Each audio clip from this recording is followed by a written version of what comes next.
Korça në foto është titulluar ekspozita e koleksionistit korçar Mirgen Shambli, e cila është çelur në qoshkën e koleksionistëve në ambientet e pazarit të vjetër të Korçës. Janë gati 800 foto të shkrepura ndër vite, nga 1920 deri në 1980, të cilat pasqyrojnë qytetin dhe jetën e të. Shumë prej godinave në foto nuk ekzistojnë më, shprehet Shambli, ndaj edhe ka menduar se një ekspozitë e tillë do të ketë interes për qytetarët dhe vizitorët për t'u njohur me pamje të ndryshme apo për të kujtuar se si ka qenë Korça dikur. Janë ndërtesa që sot nuk ekzistojnë, që kanë paraqitur, është një pjesë e lumit të Korçës, që në vitet 60 është mbuluar me tërmetin e fortë që ka në Korçë, është mbuluar lumi i Korçës.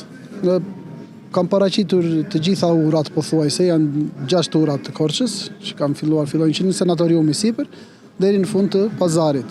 Përveç lumit kemi foto nga qendra e qytetit, kemi foto nga stadiumi, nga parkurinia, nga kompleksi sportiv, pishinat, foto rrethinat, qoshkat, pazari këtu, të gjithë dyqanet pothuajse kemi të pasqyruara, janë gjetur në vite. Për shkak se numri i fotove që ka mundur të koleksionoj Shambli është mjaft i madh, ekspozita do të ndahet në disa pjesë, duke e prezantuar edhe të tjera foto në javët në vazhdim.